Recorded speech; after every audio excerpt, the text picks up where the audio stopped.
Bonjour, madame. Madame, je m'appelle Aurélie. Je me souviens jamais des noms avec un tellement. Ah, ça oui, on tourne pas mal, hein. Bonjour, Aurélie. Bonjour. Là, regardez, il y a ma main. Vous sentez? Oh, oui, oui. Oui. Elle est comme la mienne, elle est froide.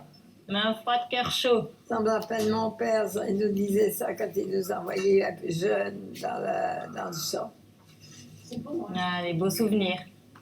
Oui, des beaux souvenirs, oui. Ici, au lieu d'être expédié rapidement, la distribution de médicaments est aussi l'occasion d'un moment de partage. Une autre forme de soin pour ces personnes atteintes dans leur capacité d'échange. Tout un accompagnement auquel le personnel est formé dans le cadre du projet de label Humanitude. De ce qu'on apprend en formation, donc on capte tout d'abord le regard, donc ça c'est primordial, puisque dire bonjour à une personne qui ne regarde pas, donc c'est l'impliquer dans une relation qu'il n'a peut-être pas envie d'établir, donc par le regard on capte déjà la relation. Ensuite on peut introduire un toucher progressif si la personne elle le souhaite. L'idée est de savoir se mettre à l'écoute, même de patients qui ont du mal à s'exprimer. Parmi les critères du label Humanitude, il y a donc la très faible prescription de traitements qui calmerait artificiellement les patients, pour ne pas réduire davantage les possibilités d'interaction. Ici, on emploie plutôt des techniques non médicamenteuses parce que le but dans tout ça, c'est qu'ils restent en lien avec nous et pas forcément au calme. Enfin, c'est pas ce qu'on recherche. On ne cherche pas quelqu'un qui reste uniquement au calme. On cherche le bien-être et le bien-être, ça passe aussi par les interactions sociales. Ça passe par pouvoir se mobiliser sans risque. Vous voulez marcher?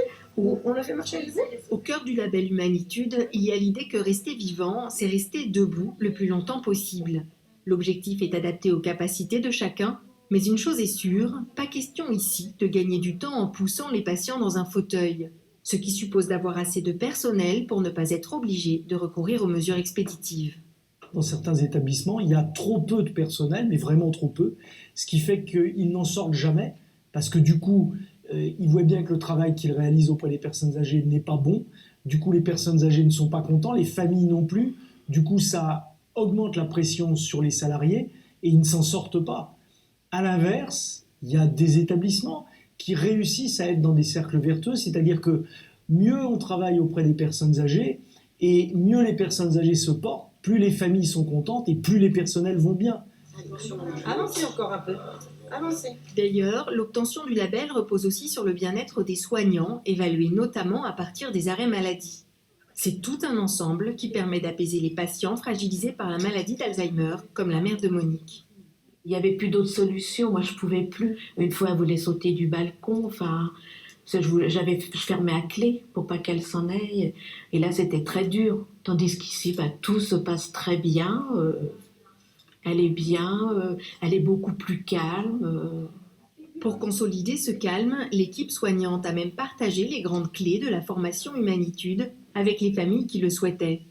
Grâce à ça, je me suis améliorée moi-même aussi pour lui parler, parce que parfois, quand on répète toujours la même chose à ces personnes, c'est un petit peu stressant. Et en fait, maintenant, même moi, je suis beaucoup plus calme. Et c'est bien finalement d'avoir vu ce que c'était que l'Humanitude. Le label Humanitude, c'est enfin une adaptation au rythme des patients pour les soins, les repas ou le coucher.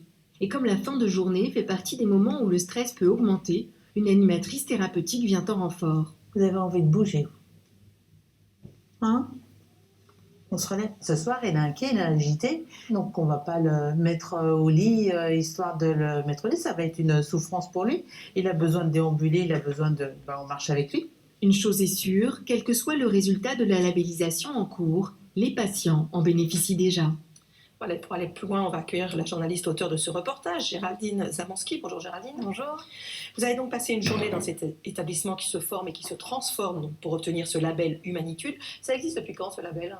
En fait, le premier a été attribué à un établissement en 2012. Depuis, ils sont 17 à l'avoir obtenu et une centaine est actuellement dans le processus.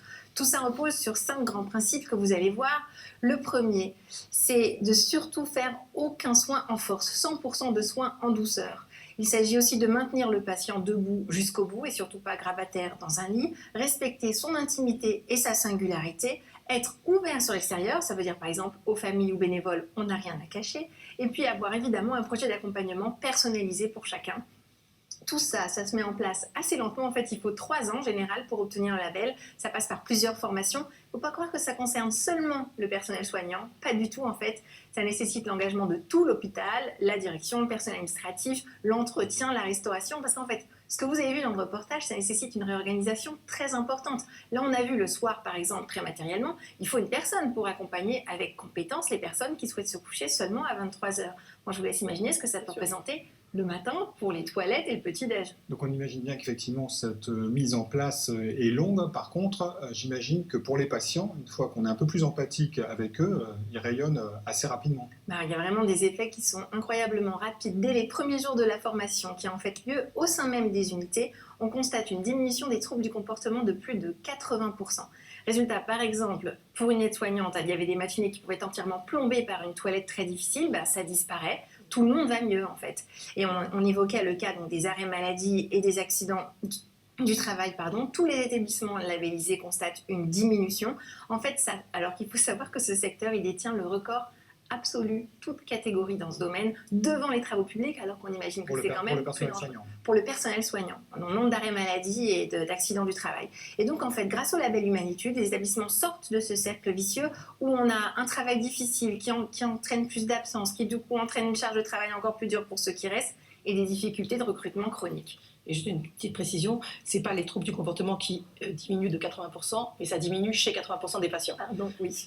Cette organisation donc n'aurait pas besoin de moyens supplémentaires très importants. Non, il faut savoir en plus de toute façon que pour le personnel soignant, les établissements sont entièrement contraints par un budget qui est défini par la Sécu en fonction du nombre de patients et de leur état de santé.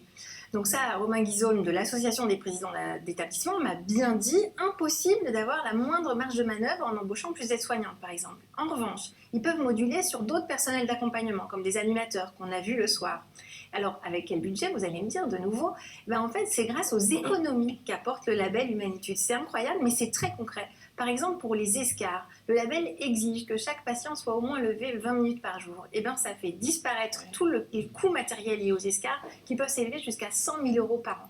Il y a aussi une baisse des coûts médicamenteux. Les établissements labellisés montrent que le coût des neuroleptiques qui étaient avant prescrits pour calmer les patients agités, c'est divisé par 6 ou 7. Et ça, ce que vous dites, c'est pour les établissements publics, ça existe aussi pour les établissements privés, c'est possible? En fait, oui, spontanément, on se disait c'est peut-être plutôt les gentils, entre guillemets, à but non lucratif qui s'engagent dans ce processus. C'était vrai au début, mais en fait, Annie Devivy, qui est de l'association Assume-Vie qui coordonne tout ce label, m'a expliqué que c'était en train de vraiment changer. Ils sont de plus en plus contactés par des groupes à but lucratif. Alors, peut-être c'est parce qu'ils veulent encore améliorer leur rentabilité grâce aux économies qu'on vient d'évoquer. Ça peut être aussi parce qu'ils se préparent à des nouveaux critères d'évaluation des autorités sanitaires. Il se trouve que le label Humanitude va justement être entendu par la Haute Autorité de Santé le mois prochain. Enfin, en tout cas, de toute façon, tout bénef. Voilà, quel que soit leur objectif ou leur motif, c'est bénéfique pour les résidents. Et c'est quand même le principal. Et également pour le personnel soignant, et c'est aussi le principal. Carrément. Merci beaucoup Géraldine, et vous trouverez d'autres précisions sur le site www.lelabelhumanitude.fr. Merci.